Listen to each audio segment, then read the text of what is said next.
When I realized my smart, sweet 4-year-old little girl was the 17-year-old blonde punk standing right in front of me. I just wanted to turn around and walk away, but watching her force a confession onto the school's most popular guy, and seeing that she was about to clash with the dream guy's daughter, I eventually caved. My heart just couldn't take it. I walked over, grabbed her right by the collar, and said, "You guys, get out of here first. I've got this." The crowd around us just stood there, completely stunned. Seeing that they weren't moving, I rushed them. "Go on, do you want to stick around and get a beating?" The popular guy, Mu Jie, and the male lead's daughter, Lu Ruyan, finally hesitated their way out of there. Meanwhile, Shen Yan was absolutely furious. She violently shook off my grip and screamed at me, "Who the hell do you think you are?" Figuring it had been 13 years since we last saw each other, I specifically straightened my clothes, put on the most loving, fatherly smile I could muster, and said, "I'm your dad." Once the raging Shen Yan got a good look at my face, she froze completely dead in her tracks. Why does this guy look exactly like my dad? He just looks way younger than I remember. Shen Yan spaced out for a second before snapping back to reality, clearly thinking I was just cursing her out. "Are you asking to die?" She clenched her fist and swung right at me. I didn't even flinch. I just stood there, staring right back at her. Shen Yan's fist stopped just an inch from my face. In the end, she couldn't bring herself to throw the punch. She cursed under her breath and waved for her little gang of lackeys to follow. The whole group started to swagger off. Seeing that she was leaving, I hurriedly chased after her. "Shen Yan, it's me, your dad. I really am your dad." Her lackeys were absolutely dumbfounded. Sister Shen already showed him mercy and let him go. Why is he still chasing after her, insulting her like that? Shen Yan clearly didn't want to hit me, but she didn't want to deal with me, either. She started walking faster and faster, until she broke into a full sprint. Thanks to that, I completely lost her at the intersection. As the sky started getting dark, I ended up squatting on the familiar yet strange streets of An City for 3 whole hours. I still couldn't accept the reality that my sweet, soft-spoken little girl had turned into a crazy, edgy punk. And what's worse, that ungrateful little brat actually refused to acknowledge me. An old man selling handmade trinkets nearby had been watching me for a while, and finally, he couldn't help but strike up a conversation. "Young man, you're still in high school, aren't you? Why aren't you doing your online classes at this hour?" I quickly explained, "Sir, my daughter is already 4 years old. Wait, no, 17. She's 17. The old man looked at me like I was completely insane. Then, he handed me a mirror. "Young man, even if you want to skip class, there should be a limit to the nonsense you make up." I took the mirror, feeling suspicious. And then I totally froze. The teenager in the mirror was definitely me. But why did I look so incredibly young? Wasn't this exactly how I looked when I was 18? Right then and there, I threw my head back and started laughing wildly. "I'm young again. Ha ha ha." The old man definitely thought I was a total lunatic now, and hurriedly snatched his mirror back. Well, at least I finally knew why my daughter didn't recognize me. But after I was done laughing, my stomach started to rumble. I frantically patted down all my pockets, but I couldn't find a single dime. Seriously, God? What is the meaning of this? You let me be reborn, but you won't even give me food money? I noticed that the old man was using colored strings to weave his handmade trinkets. As it happens, that was exactly one of my strong suits. So, after a whole lot of begging and pleading, the old man finally agreed to let me make them with him, for $1 each. Soon, the first one was finished. The old man looked at the little shark keychain in front of him, and said in surprise, "Young man, you really do know how to make these." As soon as he said that, a passerby bought the keychain right on the spot. Standing in the distance, Shen Yan watched this whole scene unfold, completely stunned. When she was little, she used to show up with a different little plushie on her backpack every single day, catching the envious eyes of all the other kids. Back then, she would hold a little blue and white shark, and proudly tell everyone, "You guys might make fun of me for not having a dad, but I actually have the most handy and loving dad in the whole wide world." Meanwhile, the old man noticed how popular my woven keychains were getting. He quickly pulled out a bag of peanuts. "Here, kid, have some peanuts." I waved my hand. "Oh, no thanks. I'm allergic to peanuts." Those words drifted clearly into Shen Yan's ears. She jolted in shock, and quickly walked over. The old man noticed her making a beeline for us. "Looking to buy something, little miss?" he asked. I looked up at her too. My face lit up. "Sweetie?" Shen Yan glanced at the little shark, then looked right back at me. She gulped nervously, and asked with a shaky voice, on my very first day of kindergarten, what was the drawing I brought home? I raised an eyebrow, instantly knowing what she was getting at. It was an easy question. "A little shark," I answered. "And her daddy shark." Shen Yan's breath hitched. She had drawn that picture in secret, and hid it in her backpack to give to me. In this whole world, besides her, I was the only one who knew what was on it. The girl stared at me in total disbelief, taking a step back, her bright, turkey red hair trembling slightly. "Are you really my—" I was on the verge of tearing up. I nodded my head vigorously. Yes, sweetie, it's me. I'm your dad. Later, in a quiet corner of the park. So you're saying, after you died, you just opened your eyes and suddenly appeared at the gate of number 3 high school? And as an 18-year-old? Yep. Shen Yan found it totally bizarre, but looking at me, the dad who had passed away way too early, now standing right in front of her again, her eyes couldn't help but well up with tears. I really wanted to give my little girl a massive bear hug, but seeing that outrageous turkey-colored hair. Never mind. It was so ugly I just couldn't bear it. I closed my eyes, instantly shattering the touching moment. Hurry up and take me home. 20 minutes later, I looked up at a rundown, unfamiliar apartment building. 3 massive question marks practically popped over my head. Where the hell was my 300 square meter luxury house at Eugene Gardens? Did it really rot away this badly over 13 years? Sweetie, this isn't our home, is it? I asked, completely doubting my reality. Shen Yan shook her head. No, we just rent this place. But we own a house. Why on earth are you renting an apartment? Shen Yan rubbed her nose guiltily. Let's just head upstairs first. Once we got upstairs and I saw the spotless apartment, I nodded, feeling pretty relieved. Stepping out of her bedroom, Shen Yan pushed open the door to the other room, putting the small size aside. The layout and furniture were exactly the same as my old room at Eugene Gardens. I looked at her, a bit confused, while she shyly lowered her head. Her voice sounded a bit down, but she tried to play it off like it was nothing. It's nothing. I just thought doing it this way would make it feel like you never left. To me, the time apart from my daughter felt like just the blink of an eye. But for Shen Yan, she had to live through a void where I was missing for 13 long years. I looked at her, and couldn't help but take a step forward. Shen Yan looked back at me and whispered, Dad. She subconsciously opened her arms, ready to receive a touching, long-lost, and warm embrace from me. And then, I smacked her right upside the head. Are you out of your mind? I have my own big room. Why on earth would you set up this tiny little snail shell for me? If Shen Yan was still floating in some hazy, dreamlike state just a second ago, then right at this moment, she finally felt the harsh reality that I was actually back.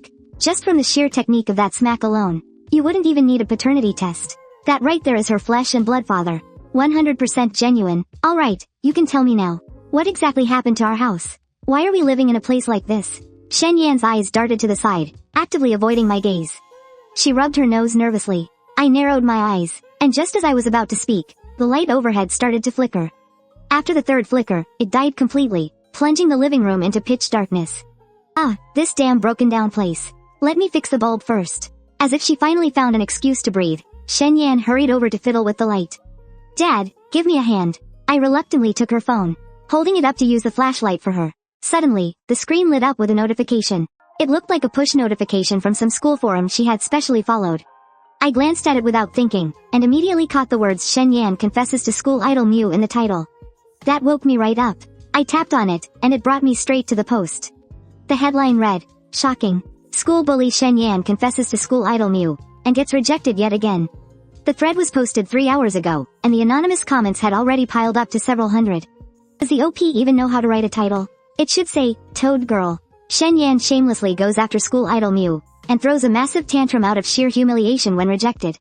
She even threatened him and wouldn't let him leave. I was actually there today, watching from a distance. If it wasn't for Class 1's monitor, Lu Ruyan, stepping in, who knows what would have happened. If you ask me, Shen Yan and that gang of delinquents she hangs out with are the absolute scum of Third High. They should have been locked up in juvie a long time ago for a total attitude readjustment. The comments were practically identical, filled with nothing but mockery and pure disgust for Shen Yan. And then, I spotted a reply from the guy involved today. Hey everyone, it's Mew. I'm doing just fine, nothing happened to me.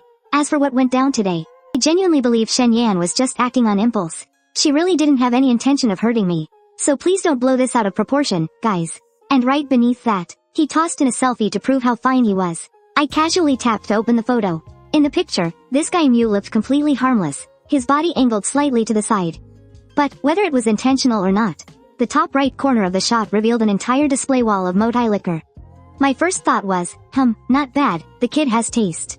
Because back at our place, we also have a massive Motai display wall. I really didn't expect anyone in this Mew guy's family to share the exact same hobby. Oh my god, what am I looking at? That is so much Motai. Oh my god, he's insanely rich. To think a wealthy guy like our campus idol, Mew, is being pestered by such a broke loser. He must be cursed with the absolute worst luck. If you ask me, the only one who can actually match Mu's family background is Lu Ruyan from Class 1. I zoomed in on the photo, ready to carefully admire his collection of Motai liquor. As I looked at them, bottle by bottle. My eyes kept lighting up with surprise. Not only did we have the exact same taste, but even the specific bottles in the collection were identical. The more I looked, the more familiar it felt. Wait a minute, isn't this my wall of motai? I quickly tapped into Muji's profile. He hadn't replied to many posts, and almost all of his uploads were selfies. And without fail, every single one of them intentionally or accidentally showed off the background. So I swiped through them one by one, and spotted my jacuzzi. My king-sized princess bed that was as soft as a marshmallow, which he had now turned into a king-sized prince bed. My cabinet of limited edition anime figures. Mine, mine, mine. Every single thing in there was mine. That was my 300 square meter apartment in Yujing Manor. Shen Yan was completely focused on fixing a light bulb. As she kept working, she suddenly felt a cold chill run down the back of her neck for some reason. She turned around to look, and got so scared she almost fell out of her chair. All she saw was my face, lit up pale and ghostly by the glow of my phone screen. Shen Yan, from this moment on, you absolutely do not have the right to remain silent, because every single word you say next will be your last words before you reincarnate. I shoved Muji's selfie with the motai wall right into Shen Yan's face, demanding to know why the hell he was in my house. Well, it's a long story, she muttered. You better explain it properly. I can't really explain it in just a sentence or two. Then use 3. And so, through Shen Yan's stammering explanation, I finally got the whole story. It turned out that when I left so suddenly back then, because they couldn't get in touch with any of my other relatives. And Shen Yan put up a massive fight against going to an orphanage or a foster family. For a while, the apartment's property management team stepped up to take care of her. But that was only a temporary fix. Just when the management was pulling their hair out over it, a young nanny who lived across the hall in the same building volunteered to take her in. Shen Yan said it was Uncle He who raised her. He was a good man. But unfortunately, he married the wrong woman. His wife racked up gambling debts and ran off. The debt collectors showed up at their door, threatening Uncle He and Mu Jie to pay them back. I held up a hand to stop her. Wait a minute, who is Mu Jie? Mu Jie is Uncle He's son. Shen Yan quietly pointed at the photo of the motai wall. I just couldn't stand by and watch them live in constant fear every day. So I let them move into our house. I stared at her. Then why the hell are you renting a place to live right now? Well, when I was in 8th grade, Uncle He suddenly said he and Mu Jie were going to move out.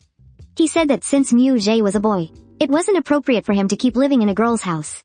Well, as a strong, independent woman, I obviously couldn't let a guy suffer. Plus, Uncle He wasn't in good health either, so he couldn't handle the stress of moving. I just took the initiative and moved out myself. I listened to all this and gave a slow, knowing nod. So, to sum it up, we've got a gambling mother, a sickly, frail father, a broken, tragic boy. And then there's you, with your exploding savior complex. Seeing that I didn't look like I was about to blow up, Shen Yan let out a huge sigh of relief. Then, she put on this smug expression, looking incredibly proud of herself, as if she thought what she did was just the coolest thing ever. That's right, I just reached up and smacked Shen Yan right upside the head. Yeah, my foot. Shen Yan, is your brain full of cement? Couldn't you tell? That nanny and his son are just trying to steal our house. They completely made up an excuse to throw you out. How could they do that? Uncle He and the others are just staying there temporarily. Temporarily? Who the hell stays temporarily for 6 or 7 years? I opened up all the selfies Mu Jie posted on the forum again, zooming in to show Shen Yan. Do you see anything? If they were really just guests, how would they dare to show off the homeowners stuff like that? And so blatantly, too. Acting like they own the place. But Shen Yan just said, they're just normal guy selfies. I've seen them all, and even hit the like button. I don't see what the problem is. I took a deep breath. Then, I showed her the comments. The ones calling her a broke loser, trying to leech off the quote-unquote rich young master Mu Jie. Instead, Shen Yan just scoffed. A bunch of trash. I can't even be bothered to care about what they think. I went completely silent, turning my head and looking around. Dad, what are you looking for? A rope. The kind of rope that can help someone respawn in their next life. So I can strangle you, you absolute idiot. Shen Yan shrank back a little. Aren't you misunderstanding something? I was the one who offered to move out. Uncle He and Mu Jie never asked me to leave, not even once. It was right then and there that I finally confirmed it. My daughter must have been fed 10 tons of stupid pills by that nanny. There is just no communicating with an idiot. So, I chose to march right into the kitchen, grabbed a meat cleaver, and headed for the door. I'm going back to Yujing Gardens right now to hack those two to pieces. What is the world coming to? Freeloading nanny's son acts like the young master of the house, while the actual owner gets treated like a broke beggar.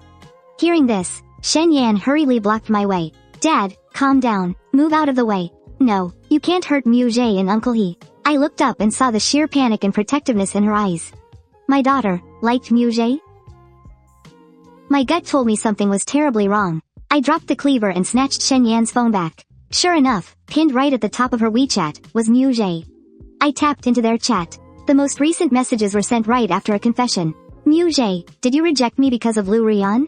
Do you like her? Mu Jie had replied, no, Shen Yan. It's just that you were too sudden today. I was a little caught off guard. As for Lu Rian, I only see her as our class president, nothing more. But, if you're mad at me, I'll never show my face in front of you again. Shen Yan clearly panicked, replying, Mu Jie, how could I ever be mad at you? It really was my fault today. I was way too reckless. I didn't take your feelings into consideration. Then Mu Jie replied, Shen Yan, I don't blame you. I was absolutely dumbfounded. Wait, he was forgiving her? Right at that moment, Mu Jie sent a new text. It was a screenshot of a forum post. Shen Yan, someone is bashing you on the forum. But don't worry, I explained everything and cleared it up for you. Hearing the notification chime, Shen Yan quickly snatched the phone back from my hand. I watched as she typed out a deeply moved reply. Mu Jie, you're the best. I'm so incredibly lucky to have you. So that's where the real scam artist was hiding. The very next day, I grabbed Shen Yan by the shoulders and shook her as hard as I could, chanting, stupid demons. Dumb ghosts, go away. You stupid demons, you dumb ghosts, go away. Get out of my daughter's body. Out of the corner of my eye, I caught sight of a dozen or so books on the desk. My eyes lit up. I walked straight over. Did you bring all these from Yujing Garden? Shen Yan gave a meek little nod, and I immediately started digging through them. Finally, hidden inside one of the books, I found exactly what I was looking for. A sleek black card with gold lettering. I grabbed the card and headed straight for the door. Dad, where are you going? I kept a straight face, suddenly feeling like this whole rebirth thing was just going to make me die of frustration. So I've decided I'm just going to go back. Goodbye, daughter. Don't miss Daddy too much. Daddy is going to turn into a star in the night sky. And watch over you forever. Then, I slammed the door shut behind me. Half an hour later, I was happily lounging around in a 5-star hotel. Right on the chaise lounge of a presidential suite, with a freshly unboxed, latest model Apple phone in my hand. I opened up an app I had just downloaded, and a notification popped up on the screen. Welcome back. Esteemed Black Gold member, this was an old account I had opened a long time ago. The assets inside were exclusively managed by a team of professional portfolio managers. This account didn't care about who you were. It only recognized the physical card and the service pin. 13 years had passed, and God only knows how many times the money inside had multiplied by now. So, I sat there enjoying my massive seafood feast, brainstorming how I was going to salvage Shen Yan's life. I shot a message over to the asset managers. It didn't take long before my phone buzzed with 2 new texts. Mr. Yun Shu, your new ID card information has been successfully updated. Attached right below the verification message were photos of the front and back of an 18-year-old's ID card. Dear Yun Shu, your school enrollment paperwork has been fully processed. Please arrive at Anchi 3rd High School before 7:30 tomorrow morning for your classes. I stood up there on the podium of sophomore class 12, wearing my backpack. The homeroom teacher standing next to me introduced me to the room. This is our new transfer student. His name is Yun Shu. Let's all give him a warm welcome. Meanwhile, sitting way in the back row of the classroom, Shen Yan suddenly shot up from her seat. She started rubbing her eyes with both hands, trying to confirm if what she was seeing was actually real. After I had just waltzed out on her yesterday, she had spent half the day looking for me but came up completely empty-handed. For a moment, she genuinely thought everything was just some ridiculous fever dream. Shen Yan, what are you doing? Sit down. The homeroom teacher barked loudly. He pushed his thick black-framed glasses up his nose, then turned to look at me. His tone was incredibly polite. Yun Shu, just go ahead and find an empty seat. I put on a little show of scanning the classroom, and then raised my finger, pointing right at the empty desk next to Shen Yan. Sir, I think I'll take that seat. The moment the words left my mouth, the entire classroom went dead silent. Shocked stares locked onto me from every direction. The new kid actually had the guts to pick the school bully as his desk mate? Yun Shu, how about you pick somewhere else to sit? The homeroom teacher tried to gently persuade me. No need, sir. That one is just fine. I stepped down from the podium, completely ignoring everyone's stares. I strutted right over and took the seat next to Shen Yan without a care in the world. 2 minutes later, morning reading period was over. Out in a quiet spot behind the main teaching building, Shen Yan just stared at me, clearly wanting to say something but holding back. She looked like she wanted to reach out and poke me, but didn't quite have the nerve. Don't doubt it, kid. I'm still your dad. Where on earth did you go yesterday? Just went to find a place to crash. Shen Yan glanced around us, looking pretty on edge. Do you even have any money? Besides, aren't you completely undocumented right now? How did I suddenly turn into a transfer student? I closed my eyes. This damn kid asks too many questions. Then, I used the ultimate excuse. Kids shouldn't pry into adult matters. If there's nothing else, head back to class. Shen Yan was completely dumbfounded, following behind me in a daze. Back in the classroom, a girl sporting a messy pineapple haircut asked excitedly, "Boss Shen, how did teaching him a lesson go?" "Teach who a lesson?" "The new kid, of course. The whole school knows that to keep the school idol, Mu Jie, from misunderstanding. Shen Yan refuses to let any guy get close to her." Pineapple girl said this while glancing in my direction. Then, looking completely puzzled, she muttered, "Why isn't the new kid crying?" Right as the words left her mouth, she got smacked on the head. "Who exactly are you trying to make cry?" Shen Yan's voice was ice cold. Pineapple girl clutched her head, her face full of absolute confusion. Shen Yan shot a chilling glare at her restless gang of followers. Nobody lays a finger on him. After readjusting to my new identity as a student, I obediently took out my textbooks during class, waiting for the lesson to start. But as soon as the teacher walked in, she spotted Shen Yan fast asleep on her desk and called out sternly, "Why is that student still sleeping?"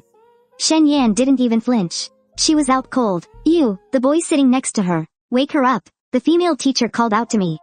The moment she said that, everyone in the room immediately perked up like they were watching a show, all spinning their heads around to stare. Shen Yan had a notoriously explosive temper when woken up. Sleeping in class was a daily routine for her. Back in her freshman year, a female teacher had woken her up and got her arm completely fractured for it. Ever since then, teachers all silently agreed to turn a blind eye, pretending they didn't see a thing. But this particular teacher was brand new. She had no idea what she was getting into. The teacher instantly regretted it the moment the words left her mouth. She suddenly remembered a colleague warning her to never provoke a delinquent in class 12 named Shen Yan. But just as she was about to tell me to forget it, a pale hand had already reached out and clamped onto Shen Yan's head, gripping a fistful of her messy hair. With a harsh yank backward, the fingers suddenly let go. Shen Yan's forehead slammed right into the rock-hard desk. The whole class gasped collectively. Holy crap, the pain jolted Shen Yan completely awake. Looking absolutely pissed off, she sprang up and roared, "Which son of a bitch has a death wish?" "Shen Yan, class has started. Stop sleeping," I said, keeping a gentle smile on my face. But inside, I was already pulling out a knife. This little punk. No wonder she's basically illiterate. Turns out she's just been sleeping at school every single day. Just as the rest of the class braced themselves to watch me get destroyed by Shen Yan's fury, they watched as Shen Yan, who was practically spitting fire a second ago, instantly extinguished her rage and went totally calm. Then, the notoriously arrogant school bully let out a pitiful, meek little low. She sat down like a good little girl, and actually opened her textbook. The entire class was absolutely dumbfounded. I politely reported to the teacher. "She's awake now." The teacher was still trying to process what just happened. "Oh, okay, let's continue the lesson." For the rest of that literature class, everyone felt like they were living in a bizarre fever dream. At the snack shop, "Boss Shen, why didn't you teach that transfer student a lesson?" "Yeah, he was totally challenging your authority." Her gang of followers crowded around Shen Yan. While eating, Princess Mala asked in confusion. Beside her, Pineapple Girl suddenly had a light bulb moment. "Wait a minute, Boss Shen, I remember now. This transfer student, isn't he the guy who was chasing you around and cussing you out yesterday?" "What the hell? Then we definitely need to teach him a lesson. Otherwise, here at Third High, he won't know who's actually running the show." "Shut up," Shen Yan barked. I said, "Leave him alone. I'm telling you this for your own good." "Boss Shen, are you joking? Isn't he just some weak, defenseless guy? Why the heck would we be scared of him? You guys don't know shit." Shen Yan paused, then looked dead serious as she added, "He's ridiculously good at fighting." Hearing Shen Yan say this, her little lackeys didn't buy it at all. "Boss Shen, don't tell me you suddenly bailed on the party yesterday just to go pick a fight with the new kid? And then, you lost?" Shen Yan didn't dare expose the fact that I was her biological dad. So she stayed quiet for a moment, and just had to bite the bullet and admit it. The girls were absolutely stunned. Even Boss Shen got beaten and chickened out? Just how badass was this transfer student? Looked like they'd have to take a detour whenever they saw him in class from now on. Just as they were thinking this, suddenly, one of the girls saw a notification pop up on her phone. She opened it up, then looked up and said, "Boss Shen, Mu, the school idol, is at it again this weekend. He's inviting classmates over to his place at Imperial Garden. Are you gonna try to get an invite this time?" Shen Yan shook her head. "I don't wanna go. I've lived in my own house for over 10 years. I'm sick of looking at it every single day. What's so special about it?" In the eyes of her lackeys, this attitude of hers was purely her just being in denial. They didn't call her out on it, figuring they'd save Boss Shen some face. But in just one day's time, the news about Mu inviting classmates over to his place for the weekend had spread all over the school. I sat in my seat, crossing my arms, looking at my daughter like an absolute boss, demanding answers. How many times has this Mu guy brought people over to the house? Shen Yan stammered for a second before answering. "Well, it started back in 8th grade. On and off. So, basically, too many times to count, right?" "Yeah, and all those times, did he tell everyone?" At the house at Imperial Garden was his? Shen Yan replied, well, because they were dodging debt collectors. Mew and his uncle couldn't go back to their old place. And Mew needs to socialize and make friends too. So he had to do it at Imperial Garden. Then how come you aren't in his social circle? Shen Yan scratched the back of her head. My reputation isn't exactly the best. A guy as amazing as Mew. How could he hang out with someone like me? Question marks literally popped up over my head. Then why the hell were you copying people? Doing that whole confession stunt at the school gate? It's because Mew shared a post on his feed, saying he was super jealous of people getting confessed to with bouquets of roses. But with me around, he doesn't have to be jealous of anyone else. Hearing this, I seriously suspected that post was set to be visible only to Shen Yan. I closed my eyes, not wanting to look at this little moron for another second. If I looked at her one more time, I swear I would have thrown her out the window. I decisively grabbed my backpack and walked off. Dad, where are you going? Shen Yan chased after me. You still haven't told me where you stayed last night. You don't know your way around here. And being out all alone with zero cash is super dangerous. As she spoke, she pulled an envelope out of her backpack. Here is some money. Take it. If you need more, just ask me. I took the envelope and peeked inside. At a rough guess, there was nearly $8,000 in there. Shen Yan continued, if you don't want to stay in my cramped little rental, you can go back and live in the house at Yujing Gardens. I'll let Uncle he know. I scoffed. I'm going back to my own house, and I have to ask permission from the squatters? I don't mean I refuse to go. I can move back in, sure. But first, you need to kick the He family out and empty the place. Then I'll move back in. Shen Yan's face immediately fell, looking conflicted. Clearly, she couldn't do that. So I pressed on, then about their so-called temporary stay. Exactly how long are they planning to crash there? Shen Yan fell silent. Obviously, she didn't know that either. I wasn't surprised in the least. So I bluntly told her I wouldn't be moving back. I don't want that house anymore.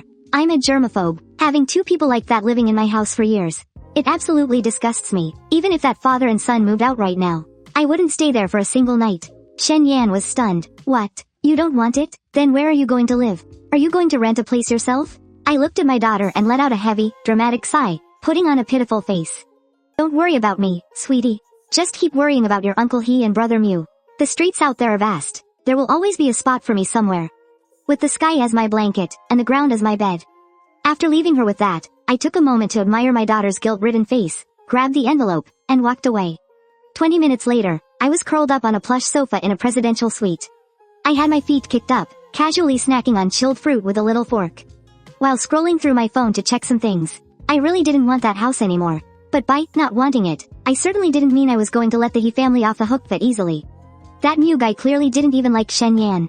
He was just stringing her along because of the property. Since that was the case, I was going to take my house back. A new message popped up on my phone. Dear esteemed Black Gold member, below is the statement you requested for the sub-account linked to your property at Yujing Gardens, apartment 1701. Covering the WA fees for the past 4 years. I put down my little fork and tapped to open the full statement. Ever since I passed away, the WA fees for Yujing Gardens had been automatically deducted from one of my bank cards. Back then, I found paying bills every month too much of a hassle. So I just dumped some cash in there to auto-pay the WA fees. Along with the water, electricity, and heating bills. Which meant that father-son duo had been living completely rent-free in my house all this time. Dear esteemed Black Gold member, a friendly reminder. The balance on this card is now insufficient to cover the upcoming WA fees for apartment 1701. To avoid any service interruptions, please recharge your account before the final deadline this weekend. The warning at the bottom of the statement read, wait, isn't this weekend the exact same day that Mew guy is supposed to be bringing his classmates over to quote-unquote his house? I looked at the notification and raised an eyebrow. Well then, I guess I just won't pay it. Then I swiped out of the screen and kept browsing. The designer sent over the renovation plans for the new house. Yep, the new house. Yujing Gardens, Unit F1600. Right downstairs from the place those He family jerks took over. The next day at noon, while I was eating in the cafeteria, I heard a familiar name. Shen Yan's here to bring yogurt for our school idol, Mew, again. I followed their gaze, and right near the cafeteria entrance, there was Shen Yan, rocking full punk delinquent hair, clutching a bottle of yogurt. Squatting there looking like a total hoodlum. Isn't he just ridiculous? He should really take a good look in the mirror to see what a joke he is. How does he have the nerve to keep pestering Mew? Just watch, he's gonna get rejected again in a second. The mocking whispers kept drifting over. Right about then, Mew Jae and his friends happened to finish their lunch. As they walked out to head back to class, a guy next to Mew Jae whispered to him. Shen Yan is here again. I saw Mew Jae let out a soft sigh, looking completely exhausted by the constant harassment. The whole crowd was staring their way, just waiting to watch Shen Yan get rejected and make a fool of himself. But right at that moment, A pale hand reached out, just before Mu Jie could make it to the big tree, and snatched the yogurt right out of Shen Yan's hands. Everyone froze. I just casually unscrewed the cap, tilted my head back, and took a big gulp. I smacked my lips, tasting it. Grapefruit flavor, with real fruit bits too. Sweet and tangy. Not bad at all. Shen Yan was completely dumbfounded too, staring blankly at his empty hands. He stood up, swallowing back the word dad that almost slipped out, and mumbled. I didn't buy that for you. So I can't drink it? I asked. No, it's just, if you wanted one. They sell them at the snack shop over there. Fine, I get it. My tone was dead flat. I tossed the yogurt right back into Shen Yan's chest, and turned to leave. Panic flashed across Shen Yan's face. He hurried after me, frantically whispering from behind. Dad, are you mad? I turned back to look at him. Excuse me, classmate? Who are you? Do we even know each other?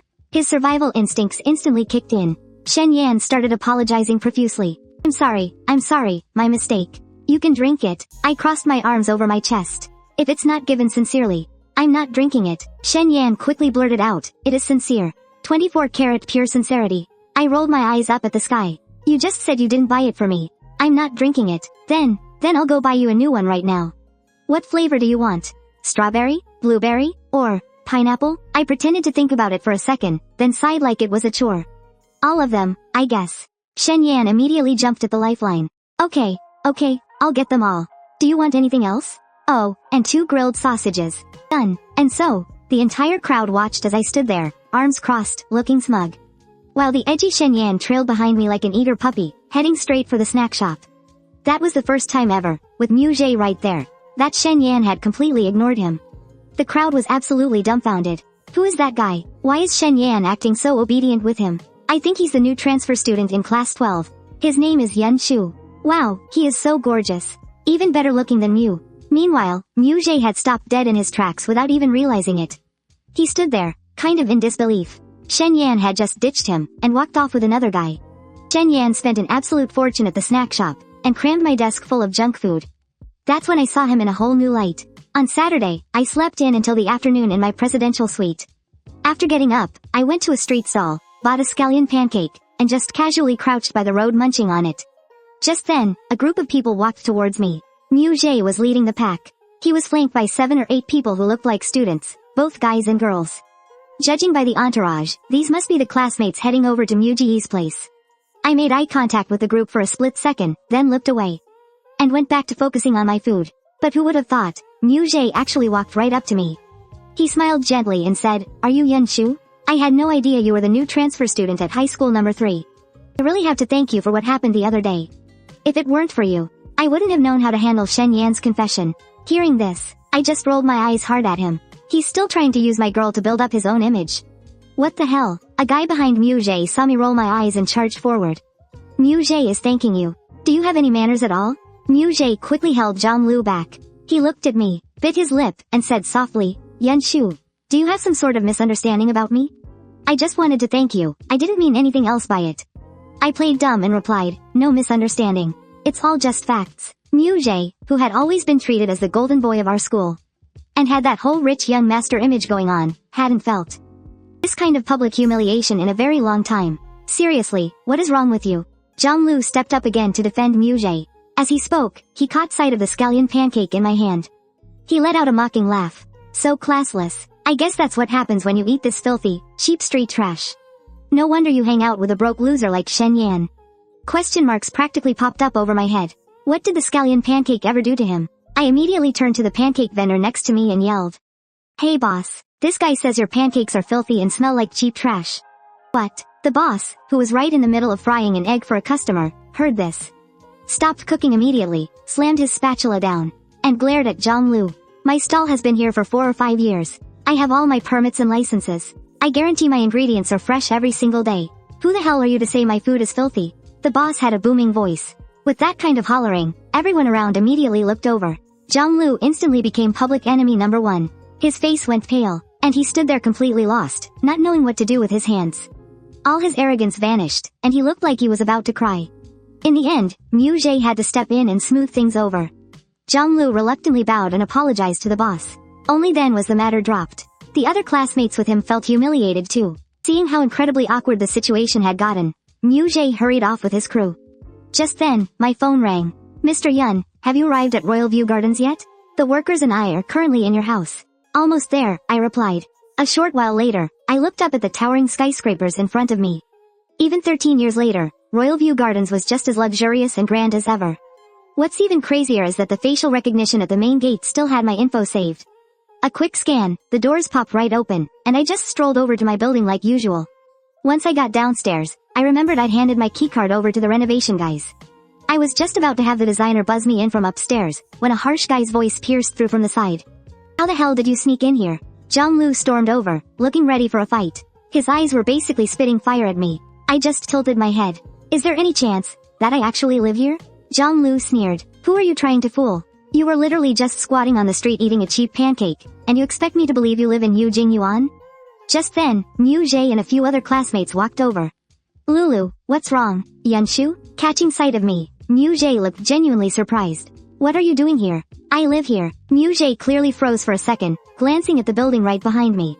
You're saying, you live in this building? Yeah, but I've never seen you around here before. Hearing that, Zhang Lu immediately chimed in with a scoff. Got caught in your little lie, didn't you? You really will just brag about anything. You definitely just snuck in by following us. Mu Zhe was just about to point out that the security at Yujing Yuan was way too strict for that. But right at that moment, out of the corner of her eye, she caught a glimpse of someone. Not too far ahead, wearing a crisp white shirt. A girl with perfectly striking features was walking by. Mu Zhe's eyes instantly lit up. Then, in a sugary sweet voice, she called out, Class Rep. The girl was none other than Lu Rian. Class Rep, are you heading out? Lu Rian gave a flat, yeah, I have errands. And with that, she went to keep walking. But her eyes casually drifted over to me, and she stopped dead in her tracks. Right on cue, Zhang Lu pointed a finger straight at me. Mumu, hurry up and call security. Throw this lying, broke loser out of here. Yujing Yuan isn't a place that just any trash can waltz into. She's ruining the whole vibe of this luxury neighborhood. Meanwhile, Mu Zhe was sharp. She'd completely caught the way Lu Rian froze when she saw me. Pursing her lips, she reached up and gracefully tucked a strand of hair behind her ear. She gently held Zhang Lu back. Lulu, stop it. Don't be like that. Then she walked right up to me, putting on this super understanding act. Yunshu, if you were really that curious about Yujing Yuan, you could have just told me. I would have brought you inside myself. Before I could even get a word out, Zhang Lu immediately snapped. She was completely disrespectful to you on the street earlier. Why on earth are you inviting her over to your place? Mu Zhe shook her head. Playing the bigger person, she sighed. It's fine. We all go to the same school, after all. Hearing her little offer, I didn't bother turning it down. It was actually perfect. I really wanted to see how badly my house had been trashed anyway. So I said, sure.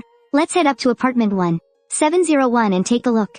Mu Zhe completely froze. Wait, how did you know my place is apartment 1? Beside her, Zhang Lu gasped like he just cracked a major case. Oh, so that was your real scheme all along. You knew we were coming over to Mumu's today, so you deliberately staked out the street corner waiting for us. You even stalked her enough to find out her exact apartment number.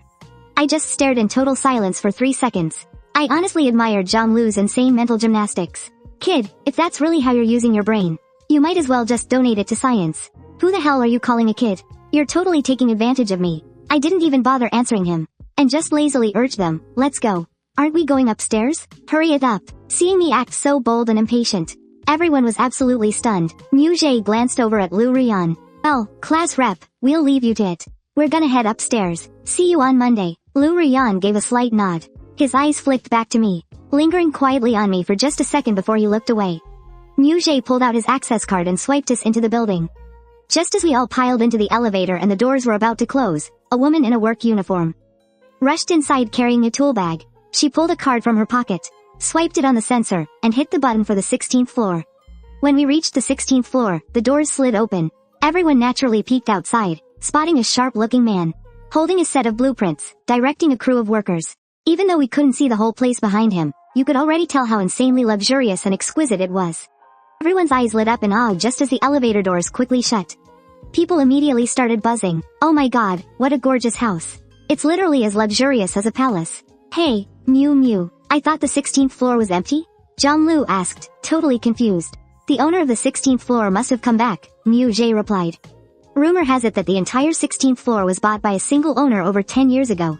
They knocked down the walls to make it one massive, single-story apartment, over 600 square meters. Wow, that is just crazy rich. And someone that wealthy, is our school idol Mu Ji's neighbor. Everyone's gaze shifted back to Mugé, now filled with even more intense admiration. Mugé just pursed his lips, calmly soaking in the attention. In a gentle voice, he added, once their renovations are done, I'll bake some handmade peanut cakes and bring them downstairs as a welcome gift. Wow, that's such a good idea. Handmade gifts show so much sincerity.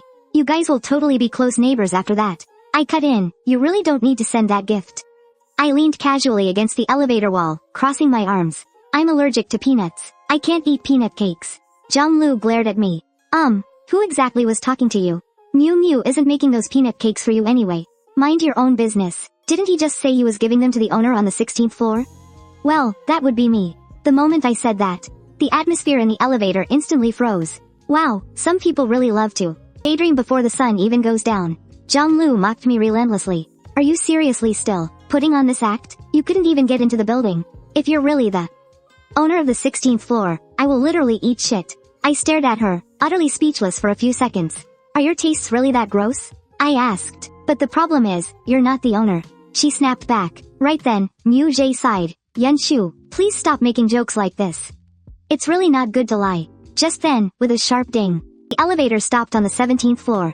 Alright, everyone, come on inside. Mu Jie said as he led the group to his front door, skillfully typing in his passcode. The moment the passcode door unlocked, a massive, wide-open space came into view. Standing at the entryway was a man in his 30s or 40s, wearing an apron. He bowed slightly to Moog. Welcome home, young master. Moog introduced him, saying, this is our family's housekeeper, Uncle Wu. I was a little confused. Didn't Shen Yan say Moog's whole family was drowning in debt? And being chased by loan sharks? Where on earth did they get the money to hire a butler? I couldn't help but take a closer look at the man, and, oh my god, I realized something crazy. The housekeeper's facial features looked a lot like Moog's. Holy crap, could this actually be Moog's dad, who's in poor health? Moog cleared his throat and said, because my parents are away on business most of the year. They worry about me, they hired someone to look after me. He ordered Uncle Wu to pour water, cut up some fruit, and get some snacks ready for everyone. Right away, young master. Uncle Wu gave a slight bow and turned into the kitchen. All the classmates visiting today came from pretty average families. None of them had ever been waited on like this before. It was a completely new experience. Oh my gosh, I've only ever seen stuff like this on television. Moog really is a genuine, rich young master. I just shook my head. I actually laughed out loud. The crowd looked confused and turned to ask what was so funny. I'm just dying of laughter, I said. No one had a clue what I meant. Plus, with the crazy stuff I had blurted out earlier, they all unanimously decided I was completely delusional. They just flat out ignored me and started touring the house. Whoa, these are all vintage. The console controllers and game cartridges have been out of print for ages. Hey, Moog, can I play with them for a bit? Moog froze for a second. You can't play that one. It's actually broken. I just keep it in there as a display piece. I glanced over at the glass cabinet. The console wasn't broken at all. It was just locked up because, back in the day, I was afraid a 4-year-old Shen Yan would sneak in to play with it. So, I locked it away. It was a heavy-duty combination lock. The kind you absolutely cannot pry open. Hearing Moog's excuse, Guy looked super bummed out. Alright. Just then, another girl walked over to a nearby cabinet. Wow, so many collector's edition anime figures. She pointed her phone at the cabinet to snap a picture. Moog, could you maybe take them out so I can get a close-up shot? I glanced over again. Yep, that one also needed a passcode to open. So, to absolutely no one's surprise, Moog answered smoothly. No can do. These figures are my dad's absolute favorites. Even I'm not allowed to touch them. So, the girl smoothed things over and chimed in, haha, I totally get it. Moog gave a soft smile. You can still take pictures through the glass, though. Okay, let's go check out the Motai liquor wall. Just the pictures of it blew my mind the other day. And so, the whole group lined up, taking selfies with the massive wall of Motai, one by one. Oh my gosh, the glass door protecting the Motai wall actually has a fingerprint lock. That is so high-tech.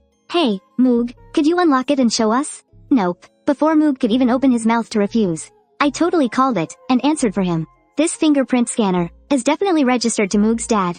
Only his dad can unlock it. And he can't. I looked straight at Moog, tilting my head playfully. Moog froze for a second.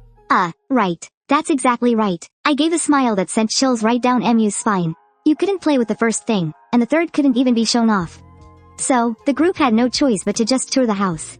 Mu quickly steered everyone's attention away from the digital safe, leading them out to the terrace instead to check out the river view in the distance. I looked around, thinking to myself, don't worry, my darlings. I'll take you all home very soon. Well, broke loser, How's the tour? Did it totally blow your mind? Zhonglu crossed her arms, staring at me with pure sarcasm written all over her face. Her tone was completely condescending. You'd better cherish this opportunity. Because once you walk out that door, chances like this are gone forever. You'll never get to see anything like this ever again. I just nodded. Honestly, she was absolutely right. This really was going to be her last time seeing this house. The very next second, right after she finished speaking, ding dong, the doorbell rang. Mew instinctively moved to go answer it. But then he remembered he was supposed to have servants at home. He cleared his throat, sat up straight on the sofa, and shouted toward the kitchen. Uncle Wu, go get the door. Can't you see I'm busy? I let out a cold sneer and stopped him. Don't you have your own hands? Go open it yourself. Uncle he looked completely annoyed. It wasn't until he looked up and saw the shocked stares from the crowd that he finally remembered he was supposed to be playing the role of a servant. Uncle Wu's face froze for 2 seconds, and then Uncle he let out an awkward, apologetic laugh. Oh, so sorry, young master. I'll go get the door right now. Saying that, he hurried over to the entryway. The moment the door swung open, there were 2 people standing outside, a man and a woman in professional suits, wearing name tags on their chests. Hello there, we're the staff from the Royal View Gardens Property Management Office. The female staff member smiled politely and said, the property management fees for Unit 1701 are over a month past due. Tomorrow is the absolute final deadline. We came up here to kindly ask you to settle the outstanding balance. Wait, what property fees?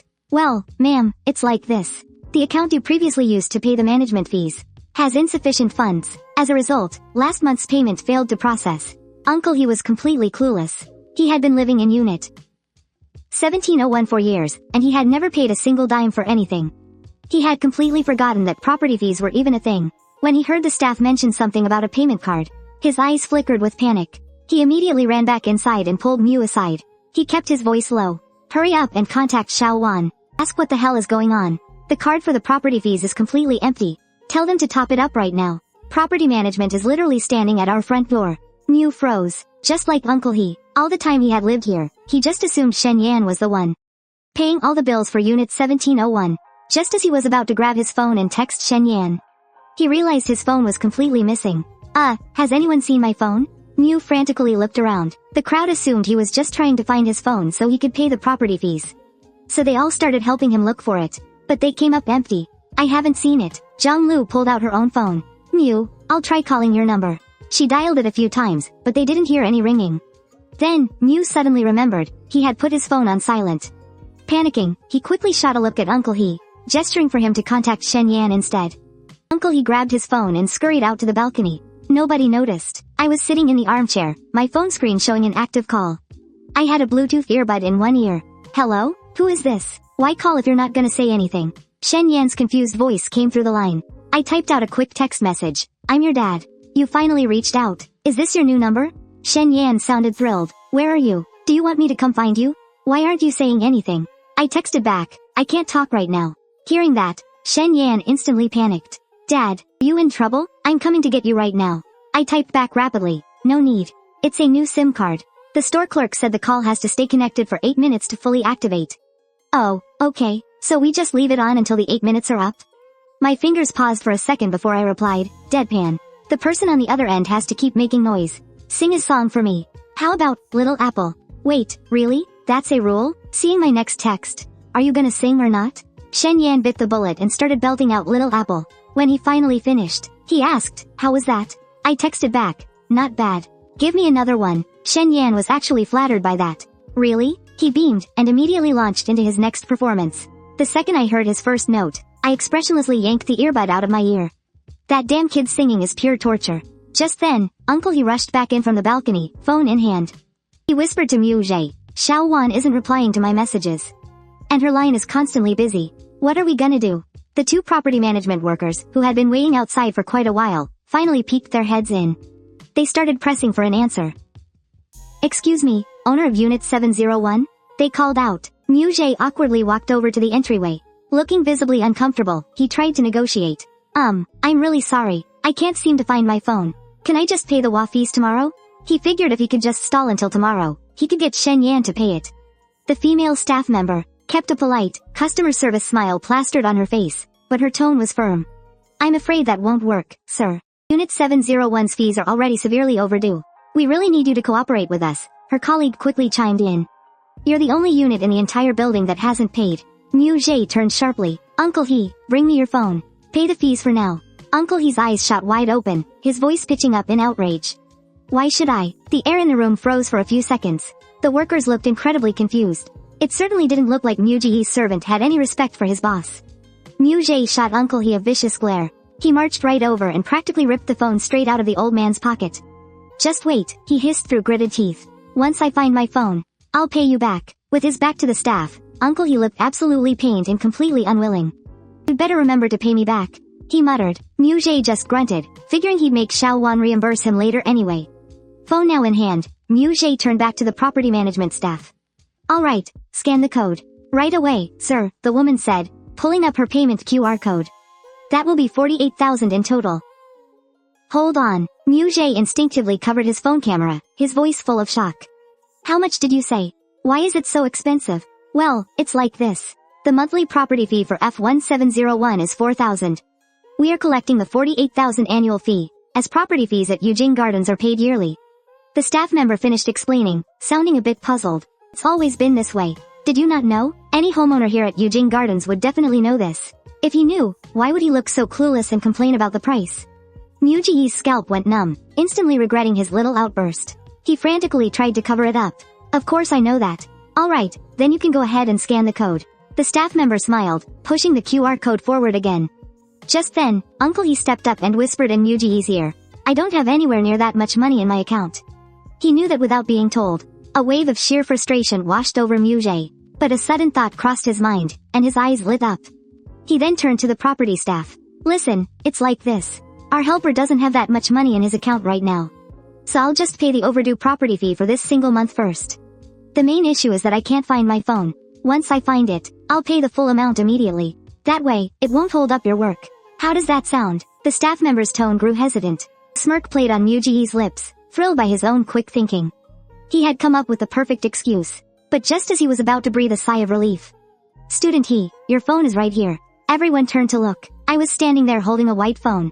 It was none other than Mu Ji's missing phone.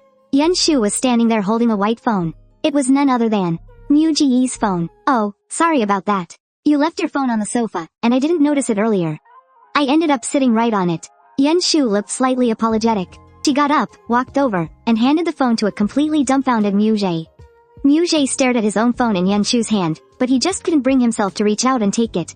48,000, there was no way he could cough up that kind of money.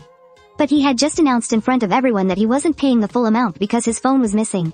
And the very next second, the phone was found. If he still couldn't pay up now, it would be a massive slap in his own face. And with everyone watching. What's wrong, Mu Zhe? Seeing him frozen in place for so long, Yan Shu tilted her head and asked in confusion. Are you having some financial trouble? Back then, Yan Shu had put over 600,000 into that card.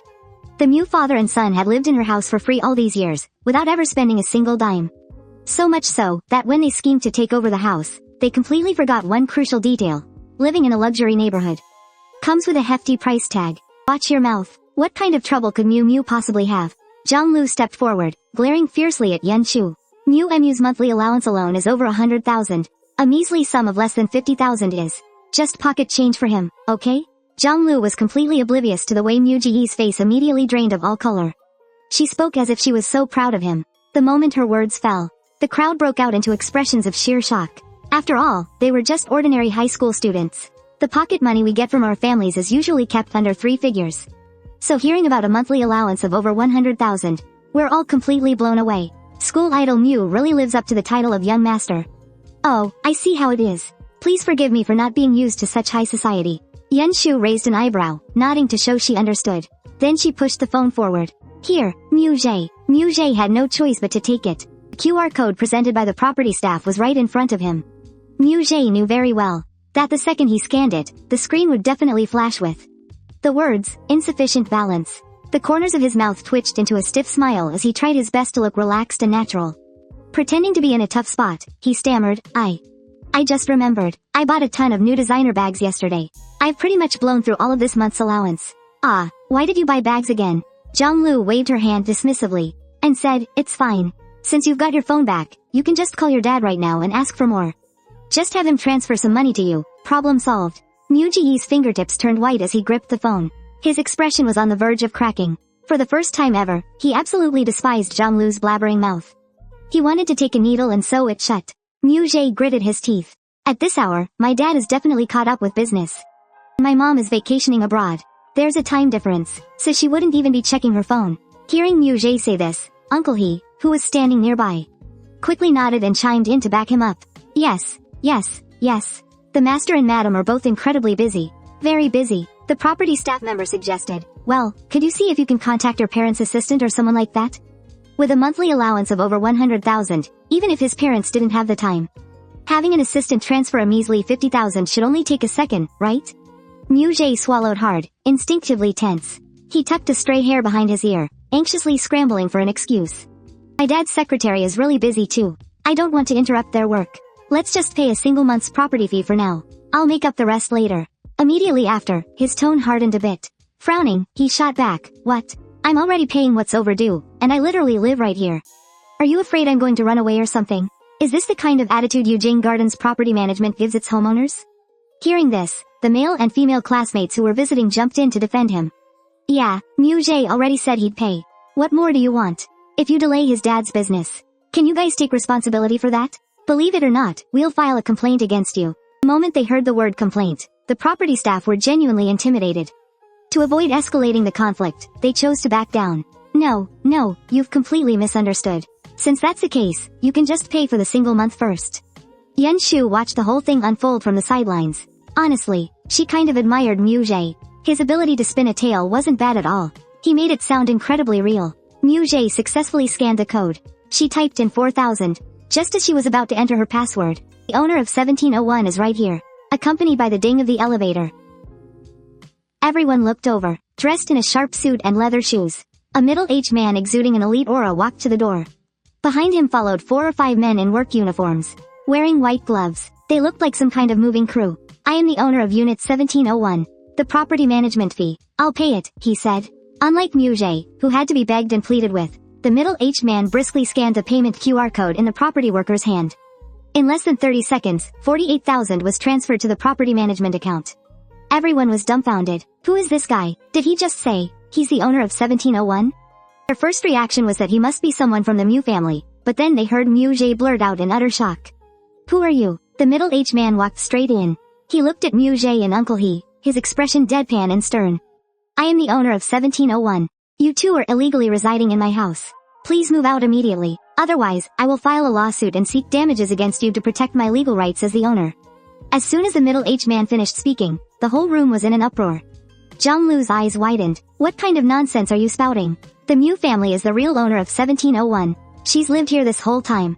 The middle-aged man completely ignored Zhonglu. He pulled a document from his folder, opened it, and stated, I am the owner holding the property deed. Lu Tong. The two property management workers exchanged a glance. Lu, our property records also show the owner's surname is Lu, not Chu. Actually, they had found it strange just now. It's just that Mu Zhe had put on such a convincing act as the host, making them subconsciously assume she was a family member of this owner named Lu. So they hadn't questioned it too much. Mu Zhe and Uncle He stood frozen in dumbfounded shock. They exchanged looks of utter disbelief. Of course they knew the owner wasn't named Chu, but it shouldn't be Lu either. It should be Shen. This house was left behind by Shen Yan's late father. Where did you scammers come from? Is the property management in on it with you too? Uncle He was the first to charge forward. If you don't leave right now, I'm calling the cops. The middle-aged man wasn't intimidated in the slightest. He simply extended a hand calmly. Be my guest. Hearing themselves being slandered by Uncle He, the two property workers reacted immediately. One of them decisively pulled out his phone and called the police. In less than 10 minutes, the police arrived at the door. The uniformed officer spoke up. After verification, this property deed is authentic, and the owner of Unit F1701 in Yujingyuan is indeed this Mr. Lu Tong. Following that, the middle-aged man raised his hand. The uniformed crew behind him sprang into action. First, they went to the action figure display cabinet, fluently punched in the password, and with a click, the cabinet door swung open. Next was the gaming console cabinet. Following the exact same method, it popped open. Finally, they approached the Moutai liquor wall. The middle-aged man pulled a small box from his briefcase, took out a molded fingerprint from inside, and carefully pressed it against the sensor. With a sharp beep, the two glass doors that hadn't been opened in ages slid aside. Then, with a single command from the middle-aged man, pack it up, move it out. Everyone watching this unfold was absolutely stunned. Mumu, what's going on? Isn't this your house? Zhonglu asked, trembling as she tugged at the corner of Mu Ji's shirt. How does this guy have the deed to your place? Mu Ji was completely in shock herself. This guy really isn't a scammer. Of course he isn't. The cops just confirmed the deed is totally real. If he was a scammer, how would he know the passcodes to all the cabinets? And he even managed to open that Motai display wall. But look at our school idol, Mu. Didn't she just say the game console was broken? Or that her action figures were too fragile to touch? Now that I think about it, could it be that she didn't know the passcodes at all? Were those just excuses because she couldn't open them? So this mansion, it isn't actually Mu Ji's house? And earlier, when she was dragging her feet to pay the WA fees, was it because she was broke and couldn't afford it? Then what about all those times she brought people over here before? Suddenly, everyone's gaze toward Mu Ji grew complicated. Beside her, Uncle He, seeing the mansion about to be snatched away, lost it completely. He snapped and roared at the middle-aged man. Impossible. There has to be a mistake. You can't be the owner. There's no way the owner is a Lu. The real owner of this house is clearly named Shen. With lightning speed, Mu Ji clamped her hand over Uncle He's mouth. Uncle He had almost blurted out Shen Yan's name. Cold sweat poured down her back. If everyone found out that this house actually belonged to Shen Yan, and that she had been living in Shen Yan's mansion while rejecting his romantic advances, all while letting everyone mock Shen Yan for being a broke loser, then her rich young master persona would completely fall apart. 2 minutes later, everyone was politely escorted out of Unit 1701 by the middle-aged man. He then kicked 2 boxes out into the hall. It was Mu Ji and her mother's packed luggage. The door slammed shut mercilessly right in their faces. Mu Ji's pale lips trembled. She forced herself to speak. There must be some kind of misunderstanding. I'm going to call my dad and ask him what the hell is going on. Saying that, she whipped out her phone, putting on a fake show of anger. The atmosphere at that moment was incredibly awkward, especially for those 6 or 7 classmates who had rushed over so excitedly to tour the mansion. They never in a million years expected to be kicked out like this. Now, they were all just standing out in the hallway looking completely foolish. Their faces flushed with embarrassment. It was just too humiliating. Only Yan Shu remained completely chill from start to finish. She pressed the elevator button, ready to head back to Unit 1600. When she said she was taking the house back, she meant it. Taking it back, and selling it off. This apartment, Unit 1701, based on the current market prices at Royal View Gardens, could easily sell as a second-hand home for around 10 million. Though, to be fair, it wasn't like she was desperate for a measly 10 million. The rest of the group didn't want to awkwardly stand around any longer either. Seeing the situation, they all started saying their goodbyes. Mu Ji, I haven't finished my homework yet, so I really need to head home. My aunt is visiting us, and my mom told me to come home early for dinner. I actually have an emergency to take care of too. See ya. Then, the elevator quickly arrived. The whole group swarmed into the elevator. Zhonglu, feeling the awkward tension, whispered softly, Mumu, I should head back too. See you on Monday. Waiting for the last person to get in, Yan Shu, who was standing by the door, pressed the close button. Then, she tapped the back of her phone against the sensor, and lit up the button for the 16th floor. Hey, Yan Shu, you pressed the wrong button, didn't you? You're supposed to press the first floor, but before the guy could even finish, he stopped dead in his tracks. Wait a minute, isn't the 16th floor that huge penthouse you need a keycard for? Yan Shu, why are you? Yan Shu simply replied, I'm going home. What do you mean, you're home? Is the 16th floor? The elevator only took about 3 or 4 seconds per floor. The elevator doors opened, and Yan Shu stepped out. The crowd watched in shock as that sharp, professional female designer they had seen on their way up hurried over to Yan Shu, smiling brightly. Mr. Shen, you've arrived. Everyone collectively gasped. Holy shit. Yan Shu is actually the owner of apartment 1600. She wasn't lying. The air froze in pure disbelief for a couple of seconds. And the one who was the most completely blown away was Zhonglu.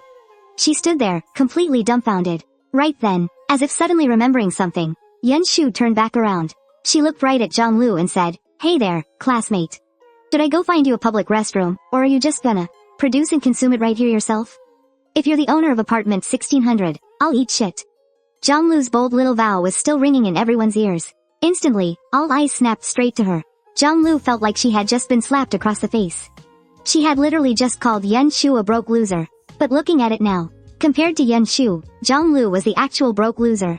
Wait, and what about the rest of them? So, the reason Mu Ji had never run into Yan Shu in this building was because Yan Shu's place was a 16th floor penthouse that had only just started renovations. Naturally, Mu Ji wouldn't have bumped into her. Meanwhile, Shen Yan, who had rushed over in a panic, found the Mu family mother and daughter on the street right outside Yujing Gardens. At this point, the two of them could only be described with one word. Pathetic. They were standing on the curb with 2 suitcases propped up beside them. The suitcases were clearly packed in a sloppy rush, with shirts and pants practically spilling out of the edges. One look, and it was obvious they had just been thrown out on the street. The second she saw Shen Yan, Shu's eyes filled with resentment and accusation. Xiao Yan, if you weren't happy with me and Mumu living in your house, you could have just said so. We would have just left. Was it really necessary to hire people to put on a show and kick us out? What do you mean, hire people to put on a show and kick you out? Shen Yan was completely lost. He had rushed over without stopping the second he saw the message. Shu, what are you talking about? Who kicked you out? Shu snapped. Who else? It was you. No, I didn't. Seeing Shen Yan's face full of innocence, completely out of the loop, Mu Jie realized he clearly had no idea what was going on. She then said in a soft, gentle voice, Ah Yan. Just now, a man claiming to be the owner of apartment 1701 showed up. He had a property deed with his name on it, brought a bunch of people, and kicked us out. What? Shen Yan blurted out. That apartment is mine. How the hell could someone else have the deed? It has to be some kind of scammer, right? Mu Jie shook her head. Dad called the police, but even the cops said that deed was real. That's impossible, Shen Yan said with absolute certainty. Looks like we're dealing with a pro scammer. Is he still up in 1701? Yes. Ah Yan, it was so scary just now. That man brought so many people with him. Every single one of them was huge. Dad and I were absolutely terrified. Mu Jie stood facing the breeze, the wind gently blowing her white dress. She looked so scared, her eyes brimming with red tears as she spoke. This fragile, helpless look easily stirred up a man's protective instincts. Mew, don't be afraid. Shen Yan's eyes burned with rage as he clenched his fists. Alright then, how dare they try to pull a fast one on me? Uncle He, Mew. Both of you, come upstairs with me. I'll handle this. Uncle He and Mu Jie immediately exchanged a thrilled glance upon hearing Shen Yan say that. Suddenly feeling backed up, Mu Jie said, Ah Yan, that man said his name was Lu Tong. Lu Tong, spelled Tong. Shen Yan froze for a second. That name, why does it sound so familiar? Meanwhile, Mu Jie was already scheming in her head, trying to figure out how to cover up today's massive slip-up. Just my awful luck. How could it be such a coincidence? Why did it have to happen on the exact day I invited my classmates over? Later, when they get back to apartment 1701, she'd have to do damage control right away. She'd just say that it was all just a big misunderstanding. Anyway, her high society persona absolutely could not fall apart. With that in mind, the three of them walked up to the gates of Royal View Gardens. Shen Yan swiped his access card to get in. Mu Jie and her father followed right behind him, but were suddenly blocked by the security guard. You two can't go in. Uncle He was shocked. Why not? The security guard, dressed in a crisp, tailored uniform, and a peaked cap, coldly glanced at the Mu pair. You are not the property owners. Shen Yan spun around, a haughty scowl forming on his face. I am the owner, and they're coming in with me. The guard looked at Shen Yan, his voice remaining totally indifferent. Orders from above. If you insist on bringing these two inside, then you are not allowed in either. Shen Yan, Uncle He, and Mu Jie all went completely pale. What did that mean? Were they permanently blacklisted from Royal View Gardens? Shen Yan snapped. From above? Who the hell is above? The guard stayed dead silent. Shen Yan scoffed. Fine, then I'll go in alone. Are we good? He really wanted to see who exactly was pulling the strings from the shadows. Then he said to the Mu family mother and daughter, Uncle He. Mew, you guys wait for me right here. I'll come down to get you in a bit. It's the only way for now. Mu Jie bit her lip. Okay, Ah Yan, you have to be careful. They have a lot of guys. Hearing this, Shen Yan's heart felt completely warm. Touched, he nodded. Only Shen Yan went inside. The security guard let him through right away. Once Shen Yan was out of earshot, Uncle He immediately spat in the guard's direction. You snobbish piece of trash. The first thing I'm doing when I get back is filing a complaint against you. I'll have you packing your bags and out on the street in no time. The guard didn't even bat an eye. He simply raised a hand, pressed the radio on his shoulder, and said deadpan. Team A, send two guys over here. Kick these two nobodies far away from the gate. Uncle He was furious. Shen Yan charged toward his apartment building like a furious little lion. Right then, a middle-aged man was standing at the entrance, clearly waiting for someone. As Shen Yan approached, the man called out, Lingshan, are you? Shen Yan stopped in his tracks, staring at the middle-aged man's face. He studied him closely for a moment, and then his eyes widened in recognition. Your Uncle Lu Tong. Yes. Shen Yan remembered instantly. Apartment F1701 was indeed his. It was just that his name wasn't the one on the deed. When Yun Shu passed away, it was only natural for Shen Yan to inherit the place. But, until he turned 18, his name wouldn't officially go on the deed. Until then, it was legally held by a professional trustee. It was just a standard measure to protect a minor's inheritance. When Shen Yan was around 10 years old, this trustee, Lu Tong, had met with him privately. To explain the whole setup, Shen Yan had never mentioned a word of this to the Mu family. So when Mu Jie brought up Lu Tong earlier, it didn't click for him right away. Shen Yan frowned. Uncle Lu Tong, why did you kick Uncle He and Mu Jie out? Lu Tong simply replied, just come upstairs with me first. In the elevator, Shen Yan watched suspiciously as Lu Tong pressed the button for the 16th floor. Did you press the wrong floor? Lu Tong shook his head. No, it's the 16th floor. Shen Yan got the feeling Lu Tong was taking him to see someone.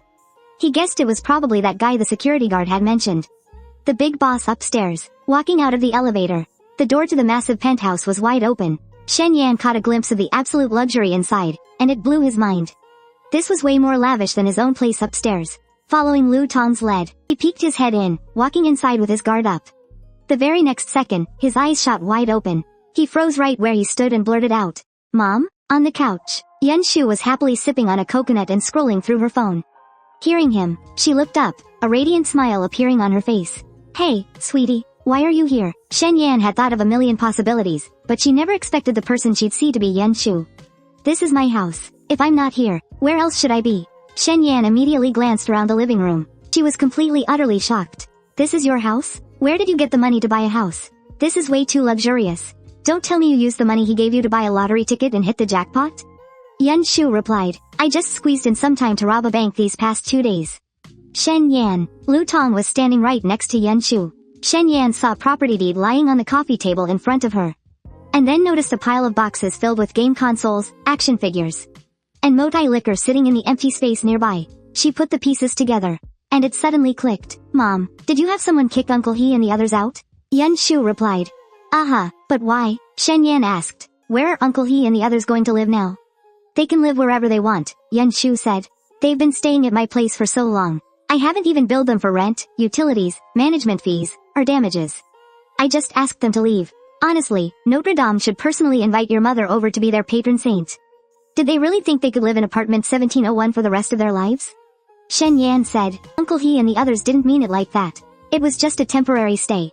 Yan Shu scoffed. A temporary stay that lasted for 6 or 7 years? And they even made you move out and rent your own place? Shen Yan weakly clarified. Moving out to rent a place was my own idea. Yan Shu replied. Well, apartment 1701 belongs to me. Whether I take it back or not, who I let live there, and how I handle it, is entirely my right. This left Shen Yan speechless, tacitly agreeing that she was right. The house originally belonged to Dad anyway. Now that Dad was back, it naturally should be given back to him. But right now she was in a tough spot, wondering how to break the news to Uncle He and Mumu. Seeming to notice her daughter's struggle, Yan Shu thought for a moment, then beckoned her daughter over with a finger. Want me to teach you what to say? Shen Yan leaned in to listen, and after hearing the plan, asked doubtfully, will that really work? Yan Shu replied, well, besides this, do you have a better excuse? Shen Yan said, no. She had no choice but to agree. Suddenly, Shen Yan noticed Lu Tong standing nearby. Realizing something, the color completely drained from her face. She pulled Yan Shu aside and said in an absolute panic, oh my god, we're doomed. I think I just called you mom right in front of Uncle Lu Tong. The secret of her mother's rebirth was going to be exposed. But Yan Shu was completely calm. Relax. He's a professional. Otherwise, how do you think he ended up here? You mean, he knows? Yan Shu didn't deny it. Shen Yan shot Lu Tong a look of pure disbelief. Then how is he so calm, Yan Shu? I told you, he's a professional. Actually, apartment 1701 isn't even under Yan Shu's name. It's an asset under that sub-account of hers. Shen Yan's underage inheritance procedure was authorized directly through this sub-account. Those professional managers get an annual cut of their employer's dividends, with God knows how many zeros attached to the end of it. They only recognize the card and the service passcode, so they have to be completely professional. On the street across from Yujing Gardens, Uncle He and Moog were waiting for Shen Yan, practically staring holes down the road. The moment he saw him coming, Uncle He couldn't wait and jumped right to his feet. Little Yan, how did it go? Can we head back inside now? My legs are completely numb from standing out here. Uncle He felt it was in the bag, scoffing inwardly. That damn security guard. He was definitely going to complain later until that guy lost his job. But then, a second later, Shen Yan dropped a bombshell that made the sky fall for Uncle He and Moog. Uncle He, Mumu, that guy isn't a scammer. The property deed is actually real. The house belongs to him now. Uncle He gasped. What did you just say? Little Yan, isn't the house yours? Shen Yan hung his head, not really daring to look Uncle He or Moog in the eye. He repeated the excuse Yanshu had drilled into his head, saying, when my dad was still alive, he borrowed a massive amount of money and mortgaged the house to that guy named Lu Tong. All these years passed and the debt was never paid off. So he came over to repossess the house. I just found out about it too. Uncle He's vision immediately went black, and he started to swoon backward. Uncle He, Shen Yan hurriedly caught him in a panic. Are you okay? Uncle He slapped his thigh hard. Looking utterly devastated, his luxury mansion, gone. Shen Yan was a bit confused. Uncle He, I'm the one who lost the house. Shouldn't I be the most devastated person right now? Why are you acting even more worked up than I am? So worked up, it was almost as if he was the one who lost the house. Moog quickly tried to cover for him. Yan, Dad is just feeling so sorry for you. Then, refusing to give up, she asked with a slight tremble in her voice, is there really no chance of getting the house back? Shen Yan rubbed his nose, then said, he has written proof. Even if we took this to the police or the courts, I'd still be in the wrong. Moog stumbled back a step, as if struck by lightning. Uncle He, Mumu, don't worry about having no place to stay. I rented an apartment outside. Shen Yan patted his chest and said, even though it only has 2 bedrooms, it's completely fine for the 3 of us to live there. You guys can take the master bedroom, and I'll take the small one. Moog forced a painful smile. She knew exactly what kind of place Shen Yan had rented. It was in some rundown, beat-up residential building. It didn't even have an elevator, and it was ridiculously small.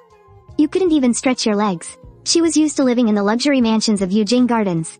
How could we ever get used to it? Mu Jie forced a smile on her face. It's fine, Yan. Dad and I will just go back to living in our old house. Shen Yan immediately looked worried. How could that possibly work? What if those debt collectors come knocking? After all these years, the Mu family mother and daughter would constantly remind Shen Yan that their creditors were still hunting them down. And it was exactly because of this that Shen Yan simply couldn't bear to kick them out. Hearing this, Mu Ji's expression stiffened for a split second, then she shook her head. It's alright, Yan. I just asked around with the neighbors.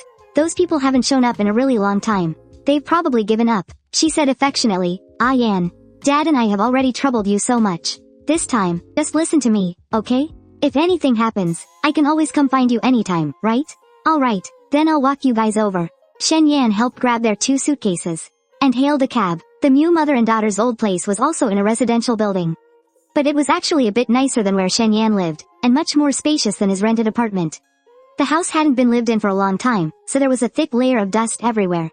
Shen Yan took it upon himself to do all the chores, scrubbing the place until it was spotless. Finally, he ordered takeout.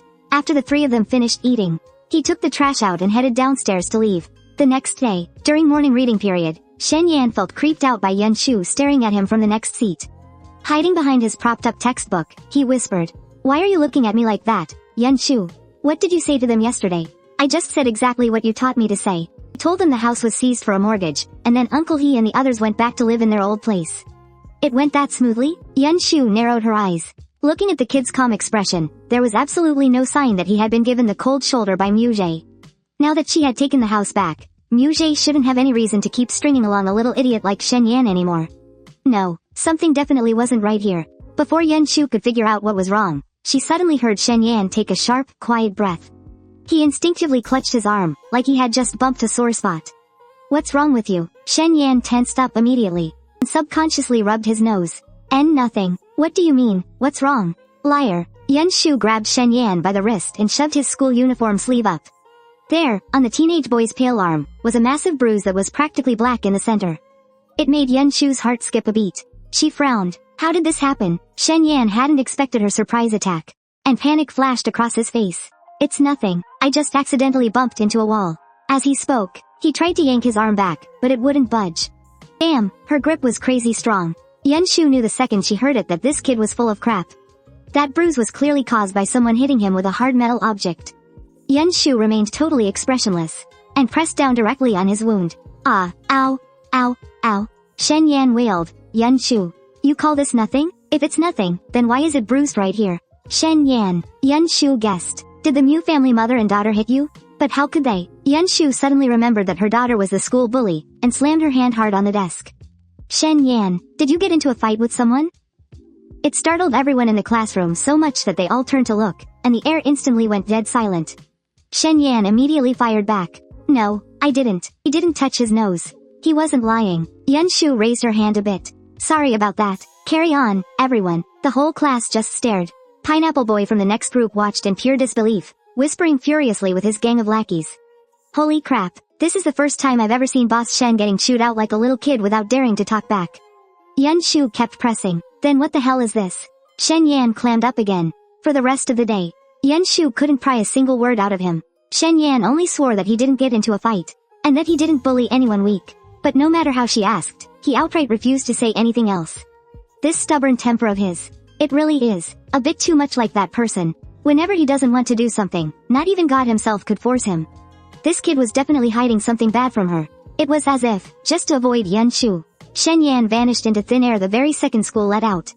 Yan Shu watched his hurried silhouette disappear into the distance, deep in thought. She didn't leave the campus right away. Instead, she headed straight for the woods behind the teaching building. This was a usual hangout spot for the delinquent students. Right now, few girls were huddled together, secretly puffing on cigarettes.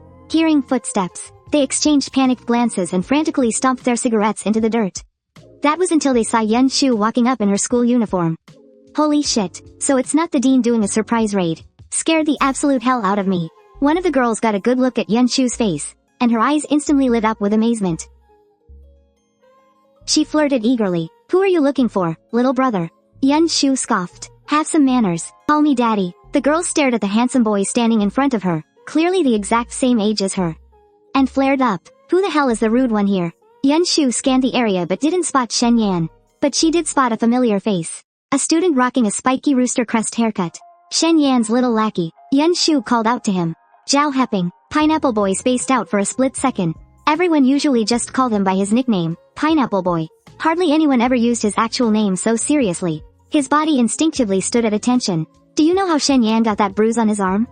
Ever since that day Shen Yan told everyone that Yan Shu was a total badass at fighting, Pineapple Boy had been pretty wary of her. But mostly, he just wasn't convinced. Just how tough could she possibly be? Even if she's tough, she's still just a girl. Why the hell should I tell you anything? Who do you think you are? Pineapple Boy puffed his chest out, acting all high and mighty again.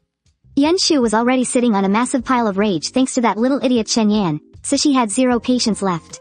She casually picked up a solid brick from the ground, and snapped it in half with her bare hands. Oh shit, it snapped. Everyone was stunned silent. Bolo gulped hard in fear. He tapped out in 1 second flat. Shen got that injury on his hand while collecting debts. I'm sorry to say this about Shen, but he was collecting debts. Yan Shu frowned. Did someone owe him money? No, it's because Shen is short on cash. It's a part-time gig. He's been helping Chang collect debts. He gets a cut. Yan Shu immediately caught onto the words, short on cash. She was completely baffled. Shen Yan? Short on cash? How is that even possible? When Shen Yan was born, she set up a trust fund for him just in case. Even if she wasn't around, he would get 50,000 every single month for living expenses. Even if he dropped out of school and never worked a day in his life, he could still live like a completely carefree bum. Yan Shu pulled out her phone to check. The fund was running perfectly, and the monthly payouts over the last 13 years had gone through without a hitch. The apartment Shen Yan rented was super basic, and he mostly just ate at school. He didn't seem like a big spender either. So where the hell was all his money going? Quick, look at the forum. The rich kid is showing off a new bag. A guy was staring at his phone, scrolling excitedly. I heard that last Saturday, Mu Jie brought some people over to hang out at her place in Royal Gardens. They ended up getting kicked out. Word is, it wasn't even her house. So Mu Jie isn't actually loaded at all. But wait, didn't they clear that up right after? Yeah, they said her CEO dad's assistant messed up and grabbed the wrong property deed by mistake. And accidentally sold it to someone else. Mu Jie is definitely filthy rich. Just look at this bag, it's worth over 10,000. And what about the shoes, clothes, and jewelry she always wears? Every single piece is a luxury brand. If she wasn't loaded, how could she possibly afford all that? Yan Shu furrowed her brows and opened up the third high school forum on her phone. Sure enough, right there in the top trending post, was a screenshot of Mu Jie showing off an order for a Chanel bag. The caption read, an apology gift from my dearest dad. Guess I'll have to suffer in a 5-star presidential suite for now. Mu mother and daughter couldn't even afford a 48,000 property management fee. How could they possibly have the cash to blow on luxury goods? Yan Shu let out a cold scoff. She finally figured it out. She knew exactly where that little idiot's money was going. It all made sense now. He had even let them live in his house. Yan Shu shot a glance at Bolo, and asked, where exactly is Shen Yan collecting these debts? Bolo blinked. Why are you asking? Yan Shu narrowed her eyes. Because I'm going there. Agonized groans echoed through the narrow alley. No, I swear I don't have any money. A severely beaten man was backed into a corner by a group of thugs. He pressed his hands together, begging desperately for mercy. Can you please just give me 1 more week? Just 1 week, I'm begging you. I promise I'll have the money by next week. Shen Yan stood there, wearing a black baseball cap. Beneath the brim, his sharp features looked completely ruthless. He reached out and grabbed a fistful of the man's hair, forcing his head back. No money, huh? You seemed pretty happy a minute ago, singing at the karaoke bar with a hot girl in your arms. Chang said, if you don't pay up, this hand of yours. Shen Yan. Shen Yan didn't finish his sentence. Hearing someone yell his name, his back stiffened. He turned around numbly. There, at the entrance of the alley, Yan Shu stood completely expressionless. 3 massive words instantly crashed down on Shen Yan's forehead. I am screwed. Half an hour later, at Yujing Manor, F1600, Shen Yan stood there like a frightened quail, taking his punishment in the incredibly tense living room. On the sofa opposite him, Yan Shu crossed her arms. Looking down at him, she spoke in a freezing tone. How long have you been collecting debts? Shen Yan replied weakly. 2 days. So that means, you started yesterday. Give me your phone. Shen Yan didn't dare disobey her royal decree and obediently handed over his phone. Yan Shu took it and immediately checked his bank statements. Just as she expected, the majority of Shen Yan's 50,000 monthly allowance was transferred to the exact same person. Mu Zhe. Ah Yan, you think this looks pretty? Shen Yan transferred 666. Ah Yan, these Nike sneakers. I love them so much. Shen Yan transferred 1,688. Ah Yan, this outfit is so cool. I saw it in a shop window by the street after school today. It's just too bad it's so expensive, I can't afford it. Shen Yan transferred 6,666. Basically, at the start of every month when Shen Yan got his 50,000 allowance, Mu Zhe would find all sorts of excuses to ask for money. From little accessories at first, to clothes, to designer bags later on. Mu Zhe's appetite just kept getting bigger. Yan Shu scoffed. This little idiot let them live in his house, and spent all his money on them. They were living like royalty, while he was living like a broke loser. Yan Shu glanced at Shen Yan's recent transactions again. After he left Yujing Manor on Saturday, he transferred 400 to Mu Zhe. The note read, daily necessities. Why the hell are you paying for her daily necessities? Shen Yan said, didn't Uncle He and the others move out of Yujing Manor that day? The bedsheets and stuff at their place were too old to use. Uncle He is in poor health. He can't work, and they have no source of income. So, poor health? Yan Shu recalled how Uncle He was tearing into Lu Tong that day, his voice booming with energy, looking like he could go a full 12 rounds. How did that look like poor health? She has no source of income? And how is Mu Zhe going to school? Shen Yan fell silent for a moment, then said, I've always been the one paying Mu's tuition. Yan Shu laughed out loud from pure anger. So it turns out her trust fund hadn't just been raising Shen Yan all these years, it had been raising the Mu family mother and daughter too. Yan Shu noticed that after Shen Yan transferred that 400 to Mu Zhe, he only had 28 cents left in his balance. And after collecting the money, Mu Zhe was still complaining that the bedboards were moldy and giving her a rash. She wanted a new bed and couldn't stand it for another day. Shen Yan replied that he would figure something out. But he was completely broke. To make money, he chose to work as a debt collector. Shen Yan's latest transaction was yesterday evening, transferring 700 to Mu Zhe. The note read, buying a bed. That was the commission he made from his debt collecting gig. He didn't keep a single cent, just transferred it all away. Debt collection. To put it bluntly, it's just violent thugs working for illegal loan sharks. And how many people who borrow from loan sharks are actually good people? Most of them are desperate gamblers, like they'd ever just hand the money back. To dodge their debts, they'd fight the collectors like their lives depended on it. That must be how Shen Yan got hurt. This time, it's just a bruise. But next time, who knows, it might be a knife wound. Yan Shu remembered that dream she had a while back. In the dream, Shen Yan went down the wrong path and ended up in prison. This debt collecting thing, could this be where it all starts going wrong? And all because of Mu Zhe. Yan Shu took a few deep breaths, chanting a mantra in her head. He's my own flesh and blood, but honestly, she was starting to suspect someone had fed him stupid pills. Otherwise, how could he be completely clueless while that Mu family mother and daughter sucked him dry like leeches? Maybe she should take him to the hospital for an IQ test someday. Yan Shu pondered with a deadpan expression. Beside her, Shen Yan was carefully studying his mom's face. Suddenly, Yan Shu raised a hand. He squeezed his eyes shut in fear, bracing for a loving smack from his own mother, but it never came. A hand reached over, and Shen Yan opened his eyes. Yan Shu was holding a bottle of medicinal oil, glaring at him coldly. Shen Yan rolled up his sleeve and obediently offered his arm. Yan Shu poured some of the oil into her palm, rubbing her hands together to warm it up. Then, she started rubbing it into the bruise on Shen Yan's arm. Shen Yan froze. He looked down at his mom as she focused on massaging the oil into his skin. It reminded him of when he was little, how he'd accidentally bruised his knee while playing. She had applied his medicine just like this back then, too. Yan Shu never hired nannies or babysitters. When it came to Shen Yan, she did absolutely everything herself. It was her first time being a mother, and there were so many things she didn't know. But she would rather learn everything step by step than toss Shen Yan to someone else just because it was too much trouble. For a moment, Shen Yan felt like a little kid again. A wave of emotion hit him, and his nose began to sting. Suddenly, Yan Shu pressed down hard. Ow, ow, ow. Shen Yan gasped sharply. If it hurts, then remember this lesson. No more of that debt-collecting nonsense, Yan Shu snapped. The new house is ready. Cancel the lease on that rental of yours. Move back in with me. And I'm warning you, don't even think about letting that new family mother and daughter move in too. Otherwise, you can officially consider yourself motherless. Shen Yan, I mean what I say. Yan Shu was genuinely furious. Shen Yan nodded frantically. The next day after school, Shen Yan went to his rental apartment. He packed up all his stuff in under 10 minutes. Yan Shu noticed his luggage was pitifully sparse. Just a single backpack, and on his feet, a pair of worn-out sneakers that were practically fraying at the edges. 2 sets of school uniforms, 3 black t-shirts, and 3 pairs of ripped jeans. Other than that, he didn't even have a single heavy coat.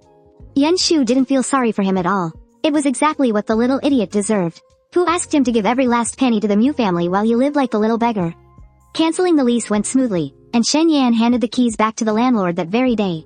But when he tried to quit that debt-collecting side hustle, things didn't go so smoothly. Neon lights of the street sidebar flashed in a kaleidoscope of colors. Just before pushing the door open, Shen Yan turned around, still not thrilled about Yan Shu tagging along. Mom, why don't you just head back? I can just go talk to Boss Chang myself. Yan Shu fired back. With your IQ, I'm afraid you'll get yourself killed in there. Shen Yan immediately retorted, sounding deeply wronged. Do I really look that stupid? You're not stupid. You're brain dead. Cut the crap. Let's go. So, Shen Yan had no choice but to push the door open. The deafening bass of the DJ instantly hit them. The dance floor was packed with writhing bodies. A guy with full tattoo sleeves led the two of them over to Chang. In the VIP booth, a bald, heavy-set man with a chunky gold chain around his neck, a dragon tattoo on his chest, and a cigar in his hand, sat dead center on the sofa. Shen Yan stepped forward, looking visibly stiff. Boss Chang, I'm here to quit. The man known as Boss Chang took a slow drag from his cigar before finally glancing over. He let out an impatient scoff. Do you think my place is a fucking revolving door? You think you can just come and go as you please? I asked you on the day you joined, and you said you were in. That's the only reason I let you join. Are you treating me like a fucking idiot now? Shen Yan pursed his lips. I'm sorry, Boss Chang. Chang looked Shen Yan up and down, and said lightly, you can walk.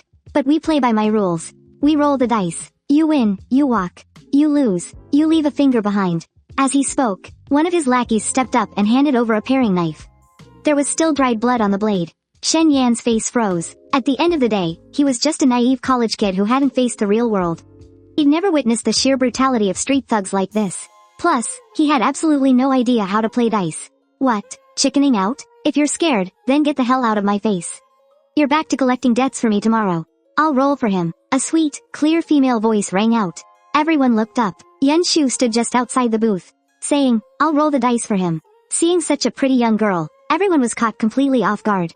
Boss Chang frowned. Who the hell are you? Do I look like a pushover to you? You think you can just step in because you said so? Yan Shu smirked. Who I am doesn't matter. It's Boss Chang, right? How about we make a bet? I roll the dice for him. If I win, he walks with me. If you win, you keep his finger, and I'll throw in an extra 200,000. The moment she said that, the entire booth went dead silent. How much? 200,000? Boss Chang eyed Yan Shu suspiciously. This girl looked like a damn student. She was striking and carried herself with real presence, but there was no way in hell he believed a student could casually cough up 200,000. Are you fucking with me? Yan Shu simply unlocked her phone. She tapped open the balance of one of her many accounts, then handed the screen over. A lackey leaned over to take a look, counting the digits out loud. Ones, tens, hundreds, thousands, 100,000. Holy shit. Millions. Over 2 million. What kind of student just has that much spare cash sitting around in their account? I can wire you a 10,000 deposit right now to prove the money is real. Ding. A minute later, Boss Chang looked at the 10,000 payment notification on his phone. He smirked. Only an idiot turns down free money. He agreed, alright, you can cover for him. But, Boss Chang narrowed his eyes, you have to play dice against me. The moment those words dropped, all the lackeys exchanged glances. Boss Chang was stepping up himself. Looks like neither that 200 grand nor this kid's fingers were walking out of here today. Sensing the shift in the room, Shen Yan gritted his teeth. He whispered to Yan Shu, Mom, let's make a run for it. I'll count to 3. But Yan Shu simply looked at Boss Chang and replied, deal. The drinks and fruit platters on the coffee table were swept aside, replaced by 2 sets of dice cups. Boss Chang and Yan Shu took one each. The rules were simple. 6 dice in the cup, highest total score wins. Best 2 out of 3. Begin. First round, Boss Chang rolled 3 sixes and 3 fives, 33 points in total. Hell yeah, Boss Chang. His lackeys cheered. Yuan Shu lifted her lid. 1 4, 3 threes, and 2 ones. 14 points in total. She lost. Seeing this, Boss Chang grinned, flashing a mouthful of yellow teeth. Anyone could tell from those numbers that this little girl was a complete amateur. But him? He had actual technique. Nobody in this entire block could beat him. Little girl, you agreed to this bet yourself. Don't go crying later that I'm bullying you. Yuan Shu raised an eyebrow. I won't. Best 2 out of 3. Keep going. Second round, Boss Chang rolled 3 sixes and 3 fives again. He smugly rubbed his bald head, looking absolutely certain of his victory. He acted like that 200 grand was already in the bag. Next, it was Yuan Shu's turn to lift the lid. Inside, there were 2 fives and 4 sixes, 34 points, exactly 1 point higher than Boss Chang. The smug grin froze on his face. He stared in disbelief. What the? Must be dumb luck. On to the final round. Match point. Boss Chang instinctively locked in, fully focused. This time, he rolled 5 sixes and 1 five. 35 points. A near perfect score. To be able to control the dice like Boss Chang did, that was a real skill. Brother Chang chuckled, unable to hold back. Little girl, you might as well skip rolling. Just transfer the money. Let's save us both some time. He figured dumb luck wouldn't strike twice. There was absolutely no way Yuan Shu could roll a higher score than him. I still have to roll, Yuan Shu said, her slender fingers gripping the black dice cup. She raised her hand and gave it a shake. The dice rattled rhythmically inside the cup. With a sharp clack, the cup was slammed firmly onto the table. Yuan Shu curled her lips into a smile. Under the bar's flashing lights, her stunning peach blossom eyes sparkled like dazzling stars. Then, with everyone's eyes glued to her, she lifted the cover. All 6 dice were sitting perfectly on the 6-dot face. 6 sixes. A perfect 36 points. The max score. We won. We actually won. Shen Yan was losing his mind with excitement beside her, while Brother Chang stared in sheer disbelief. His face turned visibly grim. Yuan Shu spoke up. I won. Fair and square. But you don't need to refund the 10,000 deposit. Can he leave now? Having pocketed 10,000 for free. And without suffering any real losses, Brother Chang shot Shen Yan a long look. Then gritted his teeth. Consider this punk lucky. Anyone else trying to walk out of here in the past would have lost a layer of skin at the very least. He waved his hand dismissively. Get lost. On the way back, Shen Yan looked at Yuan Shu with absolute hero worship in his eyes. His mom had always been a badass in his memory, but this was the first time he realized she could roll dice like that too. Were you just shaking it randomly during that first round? Just to make Brother Chang drop his guard? Yuan Shu replied. I rolled it like that on purpose. I can roll whatever number I want. Shen Yan gasped. Wait, what? Are you for real? That's insanely cool. Did you teach yourself? Or did someone teach you? Yuan Shu suddenly stopped in her tracks. She stayed silent for 3 seconds before finally answering. Someone taught me. Shen Yan chuckled mischievously, leaning in closer. Mom, could you maybe teach me too? What do you need to learn this for? I just think it's super cool. I really want to learn. Yuan Shu shut him down immediately. I'm not teaching you. No way. God only knows what this little idiot wants to do with it.